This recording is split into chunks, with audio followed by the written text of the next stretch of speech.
Assalamualaikum warahmatullahi wabarakatuh, teman-teman. Jadi Pilpres udah beres ya, udah beres. Kayaknya semua pecinta bola nasional kembali menatap Liga 1.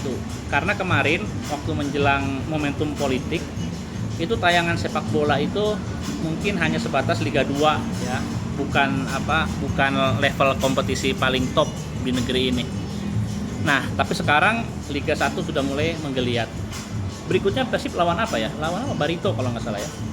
Nah, kita bicara bukan per match deh. Kita bicara peluang Persib di putaran kedua, terus target juara gimana gitu ya. Nah, kalau melihat penampilan Persib terakhir tuh, oh iya, prediksi saya tepat ya, 100% ya. Makanya banyak yang komen di IG saya, apresiasi, terus bertanya-tanya. Enggak, itu sebetulnya kebetulan ya, semua prediksi saya itu ya kebetulan aja lah, kebetulan bener gitu ya. Kemarin tuh apa prediksinya? Oh, Persib ditahan draw, terus pemain Brazil ngegolin ya itu kebetulan aja ya. Nah, sebetulnya terlepas dari faktor kebetulan kemarin ya, penampilan Persib bisa ditahan oleh Persis Solo di kandang Persib sendiri, itu bisa diprediksi ya. Karena apa?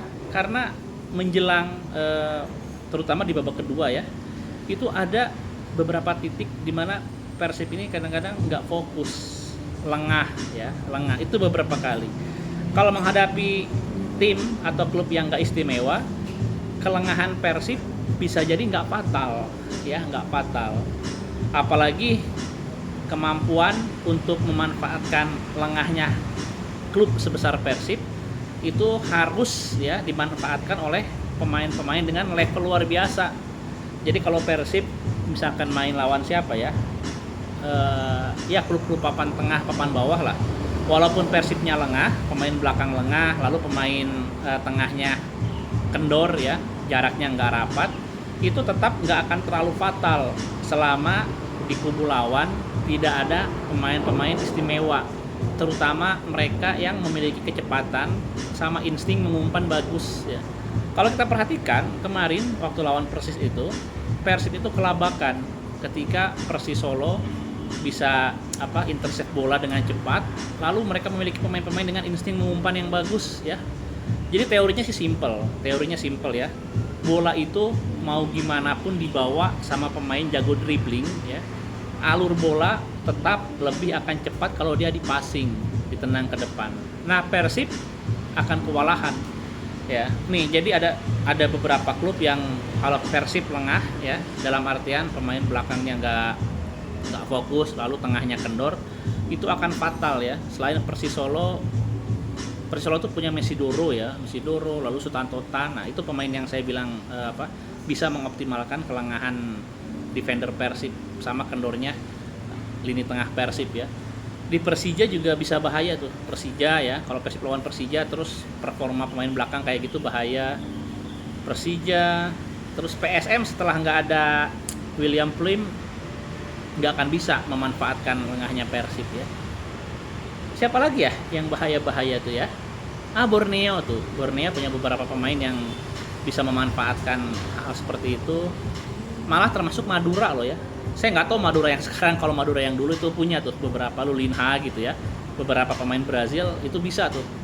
Pemain Persib lengah misalkan langsung di intercept cepat, umpan, drill ke depan, itu bisa maksimal golnya. Nah, lalu bagaimana dengan Persib sekarang di putaran kedua, bisa nggak gitu. Jadi teman-teman ingat ya, saya ingatkan lagi, kalau Persib mau juara itu bukan berarti harus peringkat pertama, enggak, cukup 4 besar, karena nanti dikocok lagi ya. Beda, ini terobosan dari Pak Erick Thohir dan kawan-kawan ya. Jadi kalau mau juara itu sekarang nggak harus peringkat pertama, tapi cukup 4 besar, nanti kan dikocok lagi, bertarung lagi ya. Nah, kita ngomongin yang paling ini aja, paling pahit ya, tapi tetap bisa punya peluang juara, alias 4 besar. Gimana peluangnya? Peluang terbuka lebar ya, asal Persib jangan terlalu sering, atau kalau bisa jangan sampai kehilangan lagi poin di kandang ya. Jadi Persib boleh kalah di kandang lawan, boleh draw di kandang lawan, boleh, tapi di kandang sendiri Persib jangan sampai, apalagi kalah, draw juga jangan ya.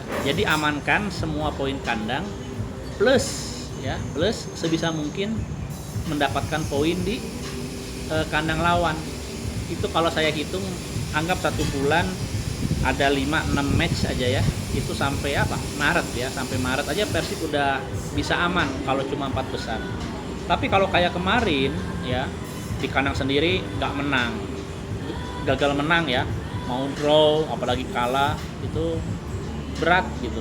Karena tetap memperebutkan 4 besar ini bukan cuma Persib yang menentukan nasibnya sendiri ya, tapi kan ketika Persib gagal mendapatkan poin, nanti ada klub-klub lawan yang diuntungkan. Nah, sementara ini saya melihat ada beberapa klub yang rekor kandangnya bagus sekali ya.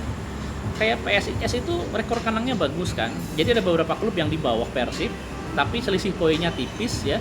Nah, kalau Persibnya kayak kemarin nggak konsisten, sedangkan yang bawahnya perlahan tapi pasti, itu saya perkirakan di pertengahan Maret mereka bisa nyalip tuh ya. Saya nggak tahu bulan puasa libur nggak ya, kayaknya tetap main ya, tetap main, tapi mungkin nggak terlalu padat jadwal gitu ya, gitu teman-teman. Jadi untuk 4 besar masih terbuka peluang, tapi Persib tampaknya bersusah payah ya, dan harus dibenahi banyak hal tuh. Saya sih nggak bilang faktor Fred Butuan itu fatal, saya nggak bilang ya, karena pelapisnya juga masih oke. Cuma yang saya oh ya, ingat kelakuan ulah jika satu ya. Jadi perginya satu juga nggak saya permasalahkan, karena penggantinya oke. Nah, masalahnya penggantinya ini kan kita bicarakan dalam hal kemampuan teknis ya, tapi chemistry-nya itu masih belum ya. Apalagi kalau kita bandingkan dengan solidnya atau chemistry di zaman Luis Mia, nah itu masih jauh ya. Dan gerbongnya Pasos yang datang ya, penggantinya ini saya kira baru akan solid banget itu musim depan. Nah, masalahnya Bobotoh kuat atau sanggup atau tahan nggak nunggu sampai musim depan? Kayaknya enggak ya gitu. Nah, jadi dari segi latihan, konsep, Pasos lagi, Hodak, aduh eta sarwana soalnya botak, orang jadi ngomong Pasos ya. Itu saya pikir udah terkonsep lah ya. Hodak juga punya konsep bagus, latihan juga lumayan keras, serius ya. Ya semoga saja ya.